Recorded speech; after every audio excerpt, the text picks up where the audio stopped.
Kaleshwaram project కట్టినప్పుడు సంవత్సరానికి 195 టీఎంసీలు లిఫ్ట్ చేస్తామని చెప్పి పదే పదే గత ప్రభుత్వంలో పెద్ద మనుషులు ప్రకటించారు. 195 టీఎంసీ పర్ ఇయర్. వాస్తవం ఎంత లిఫ్ట్ చేసిండ్రు? ప్రాజెక్ట్ ఇనాగ్రేషన్ 2019 నుంచి ప్రాజెక్ట్ కొలాప్స్ అయ్యే 21 అక్టోబర్ 2023 వరకు టోటల్ 5 ఏళ్లలో సంవత్సరానికి 195 టీఎంసీలు లిఫ్ట్ చేస్తామన్న ప్రాజెక్టులో 5 ఏళ్లు కలిపి టోటల్ లిఫ్ట్ చేసింది 162 టీఎంసీలు. 162 టీఎంసీల్లో 32 టీఎంసీలు మళ్ళీ సముద్రంలోకి వదిలిపెట్టారు. So balance left for irrigation was 130 TMC over 5 years. అందులో నార్మల్ లెక్కల ప్రకారం 10% ఎవాపరేషన్ లాస్ ఉంటే net water available in 5 years from Kaleshwaram project was 114 TMC. అధ్యక్ష, these are official figures drawn from the irrigation department records. ఇందులో మళ్ళీ 13 టీఎంసీలు కొండపోచమ్మ సాగరు, మల్లన్న సాగరు, రంగనాయక సాగర్లో స్టోరేజ్గా ఉన్నాయి. అంటే టోటల్ 5 ఏళ్లలో మరి 1,00,000 కోట్లతో కట్టిన కాళేశ్వరం ప్రాజెక్టు ద్వారా తెలంగాణ రాష్ట్రానికి ఉపయోగపడ్డ నీళ్లు 101 టీఎంసీ. అంటే సంవత్సరానికి 20.23 టీఎంసీ. అధ్యక్ష, 38,000 కోట్లతో పూర్తయ్యే ప్రాణహిత చేవెళ్ల ప్రాజెక్ట్ పక్కన పెట్టి 1,47,000 కోట్లతో కాళేశ్వరం ప్రాజెక్టు మొదలుపెట్టి 1,00,000 కోట్లు ఖర్చు పెట్టిన తర్వాత 5 ఏళ్ల ప్రాజెక్టులో 195 టీఎంసీలు పర్ ఇయర్, 34 లక్షల ఎకరాలు వస్తాయన్నారు వీళ్ళు. 34 లక్షల ఎకరాలు వస్తాయని చెప్పినారు. 18 లక్షల ఎకరాలు కొత్త ఆయకట్టు, 16 లక్షల ఎకరాలు స్టెబిలైజేషన్ అని చెప్పడం జరిగింది. వాస్తవంగా 5 ఏళ్ల పాటు వచ్చిన నీళ్లు 101 టీఎంసీ. అంటే సంవత్సరానికి 20.2 టీఎంసీలు. అంటే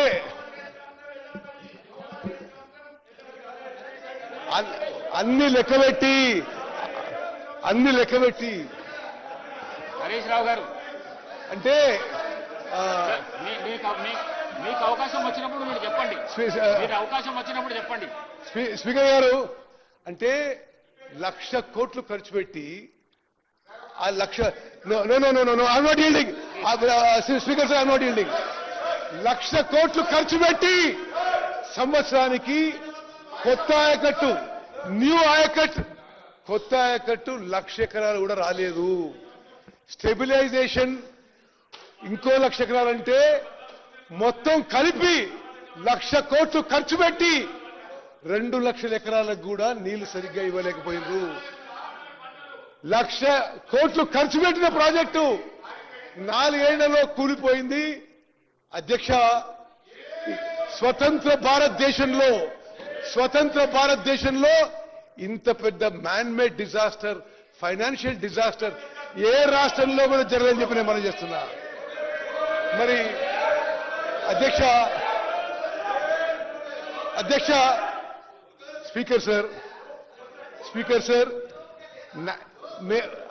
21 అక్టోబర్ 2023లో మేడిగడ్డ బ్యారేజ్ కొలాప్స్ అయినప్పుడు వాళ్ళు అధికారంలో ఉన్నారు. కల్వకుంట్ల చంద్రశేఖరరావు గారు ముఖ్యమంత్రిగా ఉన్నారు. బ్యారేజ్ కొలాప్స్ అయిన రోజు 21 అక్టోబర్ 2023లో NDSA, national dam safety authority వాళ్ళు వచ్చి ఇన్స్పెక్ట్ చేశారు. నేషనల్ డ్యామ్ సేఫ్టీ అథారిటీ అంటే అడ్డగోలు మాట్లాడుతున్నారు మా మిత్రులు across this world. National dam safety authority is created by an act of parliament. ఆ చట్టం పార్లమెంట్ లో వచ్చినప్పుడు మద్దతు తెలిపింది టీఆర్ఎస్ పార్టీ. వాళ్ళే మద్దతు తెలిపారు. ఆ చట్టం ప్రకారము national dam safety authority create చేయబడ్డది.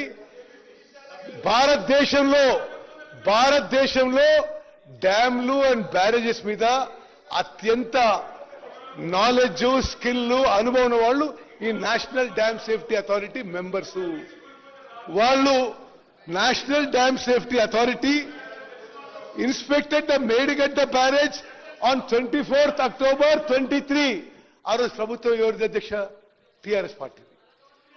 మరి దీనికి వాళ్ళు పాయింట్అవుట్ చేసింది ఏంటంటే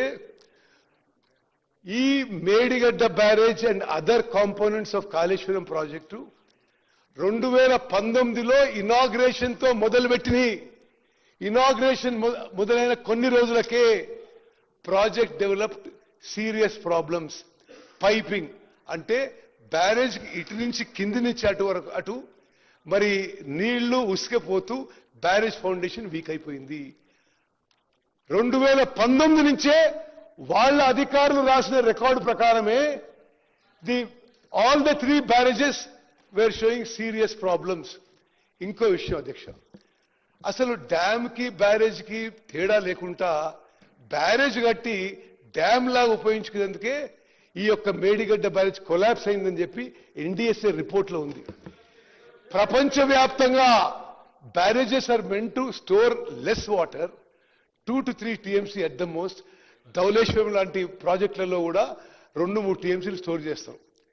మరి ఈ మేడిగడ్డ బ్యారేజ్లో ఈ బ్యారేజ్లలో మరి ఫుల్ కెపాసిటీకి స్టోర్ చేసి అధికారులు హెచ్చరించిన ఆన్ రికార్డ్ ఇది ఇంత స్టోరేజ్ చేయకూడదు, నీళ్లు తగ్గియాలే, రిపేర్ చేయాలని చెప్పిన ఆనాటి ప్రభుత్వంలో పెద్ద మనుషులు దాన్ని లెక్క చేయలేదు.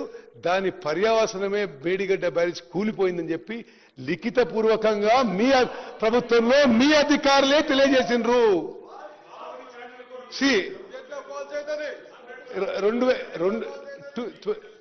2022 14th April ఆనాటి ఇంజనీరింగ్ చీఫ్ మురళీధర్ రావు గారు, ఆనాటి ఇంజనీర్లు వాళ్ళేమన్నారంటే ఇమ్మీడియట్ గా ఈ బ్యారేజ్లకు రిపేర్స్ చేపట్టాలి, లేకపోతే ఫ్యూచర్ లో ప్రమాదం అని.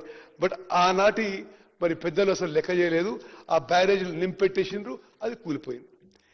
అదేవిధంగా national dam safety authority expert committee ఎవరైతే ఈ మేడిగడ్డ బ్యారేజ్ కొలాప్స్ వచ్చిందో అనేక సందర్భాల్లో నేను కూడా వాళ్ళతో ఇంటరాక్ట్ అయిన అధ్యక్ష. Undoubtedly they are the country's experts on dams and barrages. మరి వాళ్ళు మాజీ సెంట్రల్ వాటర్ కమిషన్ చైర్మనే కాదు, ఐఐటి ప్రొఫెసర్లు, సాయిల్ రీసెర్చ్ లో, మెటీరియల్ రీసెర్చ్ లో మరి నైపుణ్యం ఉన్నవాళ్ళు, నాలెడ్జ్ ఉన్నవాళ్ళు, టెక్నికల్ నో ఉన్నవాళ్ళు ఈ కమిటీ మెంబర్స్. వాళ్ళు ఏమన్నారు? Medigadda barrage has sunk due to a combination of issues involving poor planning, poor design, poor quality control and no operation and maintenance. The primary reason for the failure is the settlement of the barrage raft. The piers being monolithic with it have also settled, moved and cracked. This could occur due to several possible reasons. That is piping, ante barrage kindi nunchi neellu uska poi foundation weak అయిపోయింది. Wherein transportation of foundation material has occurred, inadequate bearing capacity of foundation material, failure of upstream secant piles due to barrage load. There appears to be a construction deficiency due to a lack of stringent quality control during the construction of subsurface contiguous secant piles. Then exactly a report in Chalutuna Diksha. Appears to be many areas where compliance with Dam Safety Act 2021, the provisions were not followed. This is a serious matter as the barrage has a high risk potential for life and the economy. The distress condition developed in one block of the Medigadda barrage is adversely affecting the functionality of the barrage. The barrage, the NDSA report, Adhyaksha, the barrage under the present condition is rendered useless until fully rehabilitated. The damaged block may have to be structurally restored to make it functional. Considering the commonalities, the likelihood of the failure of other blocks resulting in a similar mode exists. This would warrant rehabilitating the whole barrage. అదే విధంగా చాలా స్పష్టంగా national dam safety authority వాళ్ళు ఇచ్చిన మరి main objection ఏంటి, filling the reservoir in the present condition would worsen the barrage's health and should not be resorted to. మేము NDSA అభిప్రాయం మేరకు 21 అక్టోబర్ 2023లో బ్యారేజ్ కొలాప్స్ అయింది. మేము అధికారంలో వచ్చింది 7th డిసెంబర్ 2023. మేము వచ్చిన తర్వాత 3 బ్యారేజీల్లో నీటి నిల్వ చేయలేదు. చెయ్యకపోయినా అధ్యక్ష, దయచేసి సభ్యులందరూ గమనించాలి, వాళ్ళు మాట్లాడితే కాళేశ్వరం నీళ్లు అన్నారు. మేము మేడిగడ్డ, అన్నారం, సుందిల్లా చుక్క నీళ్లు నిల్వ చేయకున్నా, కాళేశ్వరం నీళ్లు ఉపయోగించకున్నా, highest ever kharif crop was last kharif. Record స్థాయిలో పంట పండింది, రికార్డు స్థాయిలో మరి వ్యవసాయం కింద ఎక్కడి వచ్చింది. బికాస్ అంతకు ముందు మీరు అబద్ధాలు చెప్పారు కాబట్టే ఇది. కేటీఆర్ గారు, అధ్యక్ష కేటీఆర్ గారు, అధ్యక్ష కేటీఆర్ గారు, అధ్యక్ష కేటీఆర్ గారు, ప్లీజ్ అధ్యక్ష ప్లీజ్ అధ్యక్ష ప్లీజ్. స్పీకర్ సార్, మీకు అవకాశం వచ్చినప్పుడు మాట్లాడండి. మీకు అవకాశం వచ్చినప్పుడు మాట్లాడండి. మీకు అవకాశం వచ్చినప్పుడు మాట్లాడుకోండి. నోట్ చేసుకోండి. మీకు అవకాశం వచ్చినప్పుడు మాట్లాడండి. నోట్ చేసుకోండి. మీకు అవకాశం వచ్చినప్పుడు మాట్లాడండి. మంత్రి గారు మాట్లాడండి.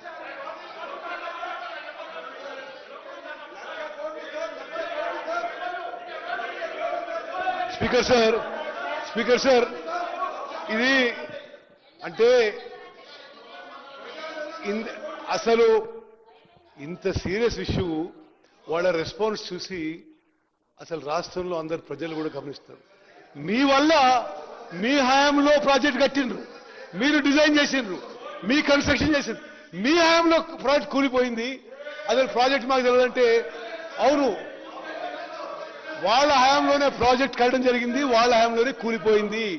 ప్రాజెక్ట్ కూలిపోయిన ఆ తర్వాత ఖరీఫ్ పంటలో, యాసంగి పంటలో రికార్డు స్థాయిలో తెలంగాణ రాష్ట్రంలో highest ever agriculture acreage, highest ever paddy production. భారత ప్రభుత్వం నుంచి తెలంగాణ రాష్ట్రం భారతదేశంలో నెంబర్ 1 ప్యాడీ ప్రొడ్యూసింగ్ స్టేట్ అని ఆఫ్టర్ మేడిగడ్డ బ్యారేజ్ కొలాప్స్ అయిన తర్వాత అని చెప్పి నేను మనం చేస్తున్నాను. అదేవిధంగా అధ్యక్ష సార్, మీరు మాట్లాడుతున్నాను ఆయనక vigilance commissioner regarding Medigadi inquiry noted that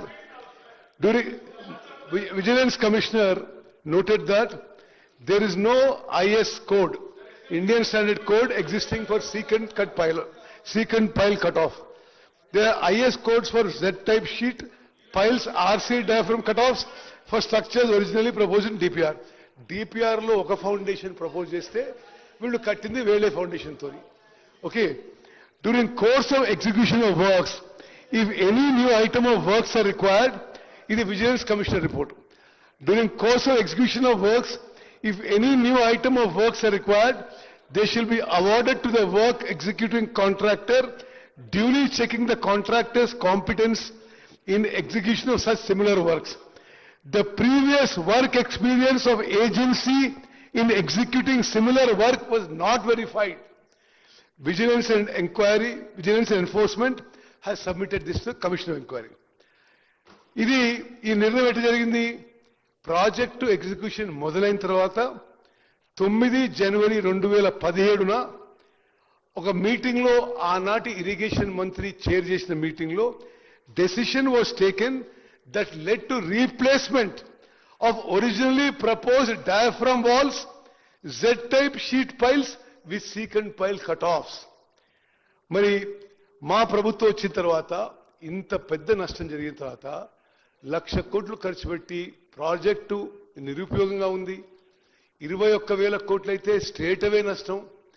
ఏది మేడిగడ్డ, అన్నారం, సుందిల్లా బ్యారేజ్లు ఆ కట్టడానికైనా ఖర్చు ప్లస్ వాటి పంప్ హౌసెస్కి 21,000 కోట్లు అయింది.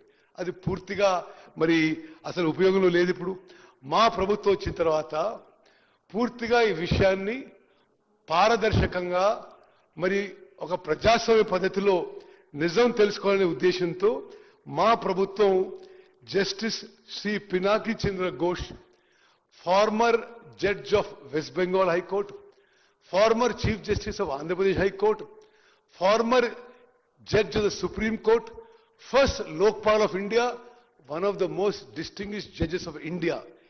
We appointed him, we requested him as a commission of inquiry to conduct judicial inquiry on certain allegations of irregularities and embezzlement of public funds by corrupt practices in constructing the barrages of Medigadda, Annaram and Sundilla of Kaleshwaram project. This GO was issued by us in March 2024. The terms of reference given to the judge were to inquire into the negligence, irregularities and lacuna in planning, designing and construction of Medigadda, Annaram and Sundilla barrages. To inquire into the manner of award and execution of contract, including but not limited to deviations in the contract and following of a strict financial discipline in the execution of such contract. To inquire into the negligence and lacuna in operation and maintenance of 3 barrages by the agencies concerned and the department, thereby leading to major damage to the structure. To inquire into the quality control and monitoring aspects, negligence and other malpractices by the agencies to contractors and department. To inquire, identify and fix up responsibility for any authority or political or executive official who extended undue favors to the agencies through contractors in terms of allowing unjustified extension of time, wrong completion of work certificate, premature releasing of bank guarantee and such other matter. The commission shall fix responsibilities for the lapses identified by during its inquiry into the above matters and financial implications on the lapses identified. Adhyaksha, this judicial commission headed by a Supreme Court judge, వాళ్ళు చాలా పారదర్శకంగా following the due judicial process, they have gone about doing this inquiry. వాళ్ళు both state and national papers లో కంటిన్యూస్గా advertisement ఇచ్చారు. ఈ project గురించి ఈ విషయం మేము ఎంక్వైరీ చేస్తున్నాం, మీకేమైనా చెప్పదలుచుకుంటే ఎవరైనా సరే ఈ ప్రాజెక్ట్ గురించి ఏమైనా వచ్చి మాకు స్టేట్మెంట్ ఇవ్వండి అని చాలా పారదర్శకంగా వాళ్ళు they went forward. The commission also visited the Medigadda barrage, Annaram barrage and Sundilla barrage. Pursuant to such public notice, affidavits have been filed by nearly 110 members, including general public, NGOs and officials.